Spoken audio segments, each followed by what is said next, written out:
What's going on? What's going on, everybody? Once again, once again, we back with another Booze and Reviews. I'm your man, Mugu, T-Roy, and your man's Critique. So the new review that we got going up today is T-Roy's Choice, and I'm going to let him take it from there. T-Roy's Choice to let us know what his choice was. Okay, so today I chose The Mist. Came out in 2007, directed by Frank Darabont, if I pronounced it right. You might have known him from other movies. He directed Shawshank Redemption, The Green Mile. He also was the original showrunner for The Walking Dead. The first season, I think he got fired after the first. Wow. But yeah, he this is a good movie. It's one that I picked. Thomas Jane is the main star of the movie. You'll notice a lot of actors and actresses from The Walking Dead because, like I said, Frank Darabont did a lot of projects with them. But yeah, it's a movie about a guy named, I think his name is David Drayton. Yeah. It's based in Maine, and it was a short story that came from Stephen King. He usually based a lot of his projects in Maine, where he comes from. So I think it's the night of a storm, and the next day, him and his son, they go to a grocery store. They leave his wife at home, and all of a sudden, you notice that these creatures start to appear out the mist, and everybody is pretty much barricaded inside the grocery store. So I guess without giving out too much away, I can tell y'all that this ending is gonna kick your ass. We was pretty much air punching everything in the way. When you get to the end, it's real gut wrenching. They purposely made it that way. They originally had a happy ending for the story, but Stephen King's story had a happy ending, but they decided to change it to give it a more. They just wanted to whoop your ass with the ending. So yeah. I'll turn it over to y'all. What y'all think? Well, I give you my take, critique in the house. And as you can see, I choked Linda Lovelace. One thing about this movie that I like, the concept was right up us who call ourselves conspiracy theorists, right up our alley. I don't think that it went too far. If anything, it didn't go far enough. They didn't delve. The only thing I didn't like about this movie is that they didn't delve into the happening of it all. But and what I mean by that is just me personally, I like a little bit more explanation or showing of how the monsters came about. As T-Roy said, creatures started coming out of the mist. Henceforth, the movie. Creatures started coming out of the mist, but the precipice of it was that the government tried to scheme and opened a portal to another dimension. I'm going to stop right there, explaining to you where the mist and the creatures came from. Me, just personally, I just like a little bit more explanation, but fast forward into the acting, liked it. The plot, the scheme of the movie, liked it. And like you said, it was based on a Stephen King novel, so can't go wrong on that. He's not Stephen King for a reason. But yeah, like he said, the ending will choke the shit out of you. Without giving too much away.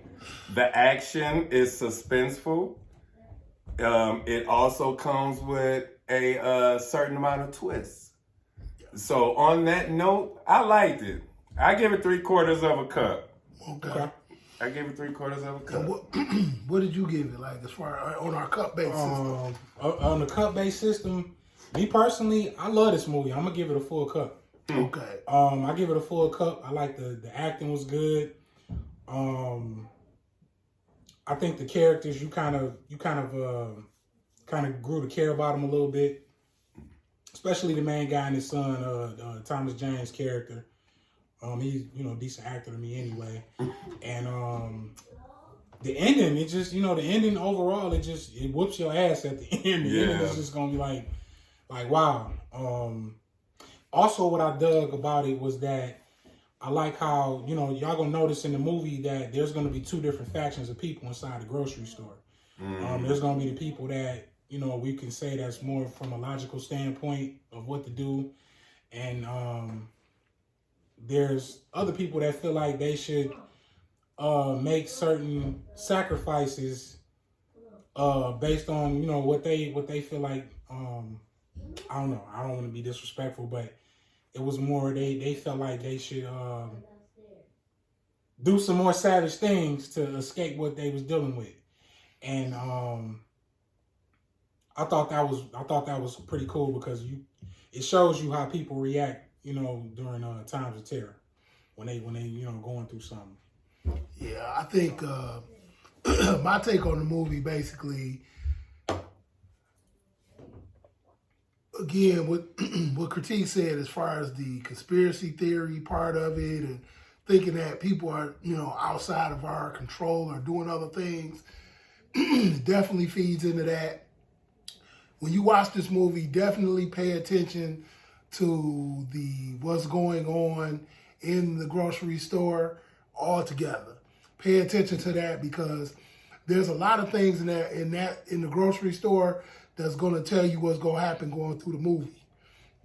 But with the twist, especially with the end, it's definitely going to mess you up.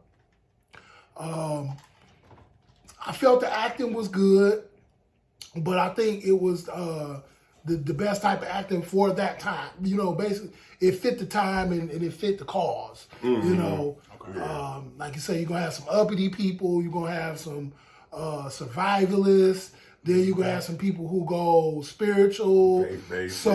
Faith-based. So you're going to get a little bit of all of that.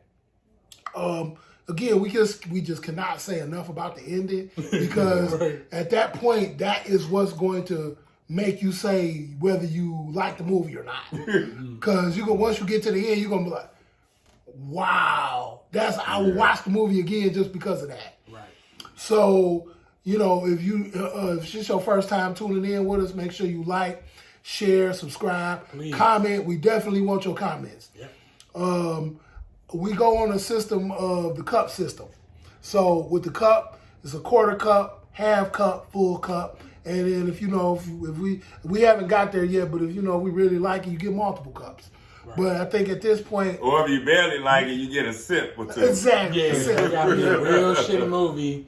Might get a drip. and I think you would drink more at the end of this movie. You'll sip through it, but then at the end you be like, "Oh man." Yeah. But I would give this movie a half cup. Okay. And the reason I give it the half cup is because it's a lot of, like I say, it's a lot of left hooks in this movie to where it's a lot of people you're gonna hate, it's a lot of people you're gonna like. Oh my God. And then you're gonna have people that's gonna be like, man, I think it's a classic horror movie from my standpoint, because I feel like with a classic horror movie, you always gonna get the antagonist, you're always gonna get the person who's the hero, and then you're gonna get the people who just are, what's a lack of a better word to say, they chum for the sharks. The people that just gonna get killed gruesomely and all type of stuff. So let me ask you, who you think was the chum for the Sharks? Who would y'all say? Because I know who I'm gonna say. I just want to see what y'all. Number one was Norm. Norm, The bagging boy from the grocery store. That was my guy. That was my guy. Yeah, he was a rebel, but usually what happened with the rebels is you rebelling all the way through, and then whatever is coming to take everybody out and take you out first. Yeah. And don't forget, always keep in mind that this is a Stephen King based flick. So your sci-fi, all your thrilling is there. I like the ugliness of the creatures. At this point in time, when this movie came out, you ain't never seen no creatures like this. You've never seen how they've like how they killed people is actually slick. It's clever. The different kinds of creatures that come through the mist. There are multiple kinds of them, and I just think the way that they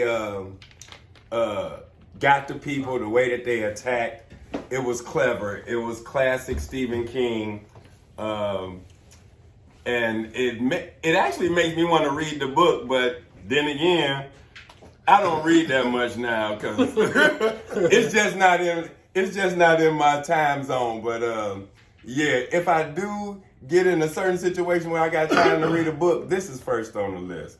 Yeah, but you will enjoy this movie. Like I said, lowest rating it got was a half a cup, and for us, that's good. We ain't easy on movies. That's true. Nah. Yeah. I mean, and like I say, just like, you know, if it's supposed to be like a classic horror film, I mean, you know, what do you call a classic horror film? You know what I'm saying? Mm-hmm. So at this point, the storyline has to be a good part of it, where, again, there's a lot of lefts and rights in this movie. It's a lot of gut punches. So, you know, with that, you know, that's just it. I just want to say, I didn't like the black dude in the movie.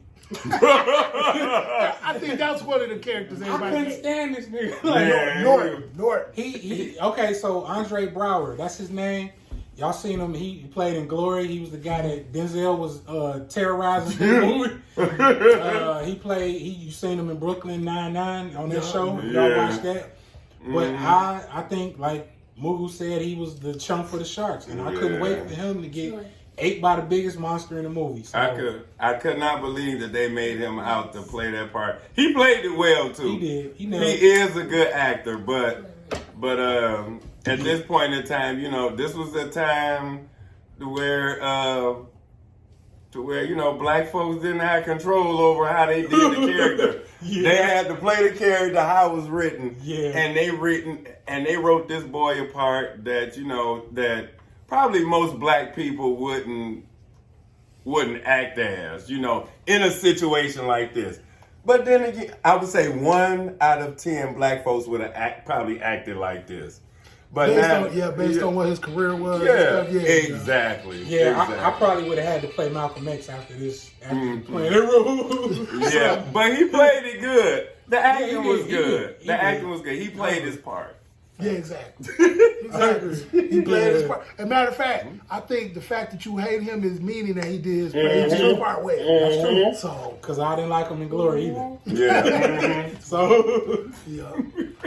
So. What you gonna cry? Yeah, man. But yeah, this is definitely a movie I should go see. T. Roy picked a good one on this, finally. Some of my picks be fire, bro. So, like, normally, like, when we do these, we don't want to give away the movie. We want you to actually go see the movie. Yeah. Come back to the page. Come back and feed us. Go back to the Facebook. Yeah. Go back to our Facebook page, or come back to the YouTube page and comment on the movie. You know, go into depth. I mean, we will definitely open another discussion on it. If we feel like it needed, we will. Yeah. We'll do another video on it. Yeah. And also put in movies that you think like we should review. You know what I'm saying? We take those reviews, we take them ideas, and we look and go and try to do those movies as well. Yep.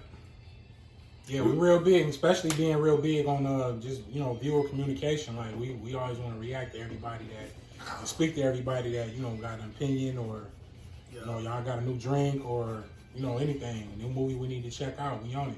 Definitely let me know if you got a new drink. Right. The hell with all this booze and review shit. Tell me about your new drink. We'll come on and review that shit. All day. I mean, we'll add that to the list. You know we'll add it to the list. We definitely going to review a movie. Music, etc. You know what I'm saying? Yeah.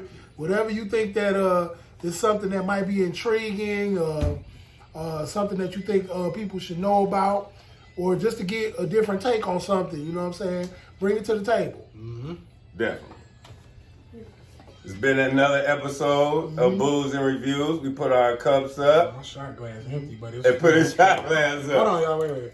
We're going to let T-Roy get ready. Okay, let's go. All right. Another episode of Booze and Reviews. We thank y'all for tuning in. Thank For you. your boy Critique, Mugu, T. Roy. Boy. Yeah. Until next time. Yep. See you later.